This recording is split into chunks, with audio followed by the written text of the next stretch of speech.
मामा और भैया का जो पद है वो दुनिया में किसी भी पद से बड़ा है। इससे बड़ा पद कोई नहीं होता। शिवराज सिंह चौहान ने 8 दिसंबर को राघोगढ़ की एक सभा में इस बात के संकेत दे दिए थे कि वो इस बार मुख्यमंत्री की रेस से बाहर हैं, और हुआ भी ऐसा ही। तो बीजेपी विधायक दल की बैठक में मोहन यादव को मध्य प्रदेश का मुख्यमंत्री चुन लिया गया। 17 साल में ये पहली बार है जब बीजेपी ने मध्य प्रदेश में मुख्यमंत्री का चेहरा बदला हो। शिवराज सिंह चौहान 4 बार मुख्यमंत्री रह चुके हैं, यानी सबसे लंबे कार्यकाल वाले। पहली बार शिवराज 2005 में मुख्यमंत्री बने थे और 2018 तक पद पर बने भी रहे। 2018 के विधानसभा चुनाव में बीजेपी को बहुमत नहीं मिला, लेकिन मार्च 2020 में ज्योतिरादित्य सिंधिया की मदद से प्रदेश में फिर बीजेपी सरकार बनी और शिवराज चौथी बार मुख्यमंत्री बने। देखा जाए तो बतौर मुख्यमंत्री शिवराज का कार्यकाल लगभग 17 साल का रहा है। 1972 में मात्र 13 साल की उम्र से ही शिवराज राष्ट्रीय स्वयंसेवक संघ से जुड़ गए थे। फिर एबीवीपी में आ गए। इमरजेंसी के दौरान शिवराज कुछ समय के लिए जेल भी गए। एक तरह से देखा जाए तो उनकी राजनीति को 50 साल से ज्यादा का समय हो चुका है। अगर बात करें 1990 की, तो 1990 में शिवराज ने बुधनी सीट से अपना पहला विधानसभा चुनाव लड़ा। बताया जाता है कि चौहान ने पूरे इलाके की पदयात्रा की और पहला ही चुनाव जीत लिया। अगले ही साल लोकसभा चुनाव हुए। बीजेपी के अटल बिहारी वाजपेयी ने 2 सीट विदिशा और लखनऊ से चुनाव लड़ा। चुनाव जीतने के बाद अटल बिहारी वाजपेयी ने विदिशा सीट छोड़ दी और सीट छोड़ने पर शिवराज को विदिशा से लड़वाया गया। शिवराज यहां से भी जीत गए। इसके बाद शिवराज ने यहीं से 1996, 1998, 1999 और 2004 में भी लोकसभा चुनाव जीता। इस बीच 2003 में हुए एमपी विधानसभा चुनाव में बीजेपी ने शिवराज सिंह चौहान को दिग्विजय सिंह के खिलाफ राघोगढ़ से उतारा। उस चुनाव में बीजेपी से उमा भारती सीएम चेहरा थी। शिवराज हार गए। शिवराज के राजनीतिक करियर की ये पहली और इकलौती हार थी। अब अचानक मुख्यमंत्री कैसे बने शिवराज? तो 2003 में बीजेपी चुनाव जीती, उमा भारती सीएम बनी, लेकिन उनका सीएम बनना पार्टी के लिए असहज भरा रहा। उमा भारती के विवादित बयानों से आलाकमान नाराज था।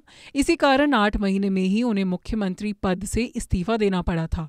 उमा भारती के बाद बीजेपी ने बाबूलाल गौर को मुख्यमंत्री बनाया, लेकिन बाबूलाल गौर के खिलाफ पार्टी में बगावत हो गई, जिसके चलते उन्हें भी मुख्यमंत्री पद छोड़ना पड़ा था। ऐसे में आखिरकार शिवराज सिंह चौहान को 29 नवंबर 2005 को मुख्यमंत्री बनाया गया। मुख्यमंत्री जब शिवराज सिंह चौहान को चुना गया तो वे लोकसभा के सांसद थे। जिस समय पार्टी बाबूलाल गौर की जगह नए सीएम को लेकर मंथन कर रही थी, तब भी शिवराज का नाम दूर दूर तक नहीं था। प्रमोद महाजन ने शिवराज के नाम का प्रस्ताव रखा और तत्कालीन बीजेपी अध्यक्ष लाल कृष्ण आडवाणी ने उन्हें चुनकर सबको चौंका दिया। इस तरह से शिवराज बने मध्य प्रदेश के मुख्यमंत्री। 2005 में शिवराज ने बुधनी से उपचुनाव लड़ा और 30,000 से ज्यादा वोटों के अंतर से जीते। इसके बाद 2008 और 2013 में लगातार तीसरी बार चुनाव जीतकर मुख्यमंत्री बने।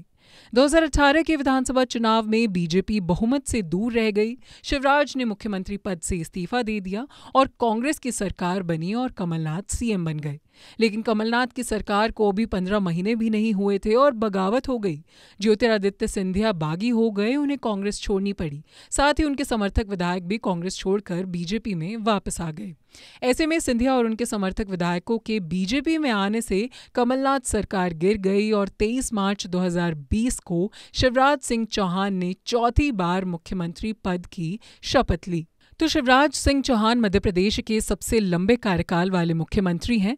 इस बार भी चुनाव से पहले बीजेपी ने वैसे तो कई बार नेतृत्व बदलने का इशारा किया था। उम्मीदवारों की लिस्ट में भी उनका नाम सबसे आखिर में आया था। इसी से अंदाजा लग गया था कि शिवराज को शायद इस बार पार्टी मुख्यमंत्री ना बनाए, और हुआ भी ऐसा ही। आखिरकार मध्य प्रदेश में शिव का राज खत्म हो गया। शिवराज सिंह चौहान अब मध्य प्रदेश के मुख्यमंत्री नहीं रहे हैं, तो अब उनकी आगे की राह क्या होने वाली है?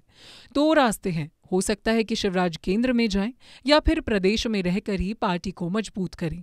फिलहाल 2024 का लोकसभा चुनाव पास है, तो उन्हें अभी यहीं पर रखे जाने की संभावनाएं ज्यादा लग रही हैं।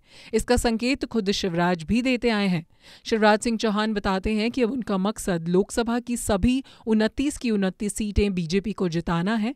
वो रैली में दावा करते हैं कि जनता के आशीर्वाद से मिशन 29 सफल होगा और हम मध्य प्रदेश की सभी 29 लोकसभा सीटें जीतकर मोदी को फिर से प्रधानमंत्री बनाएंगे।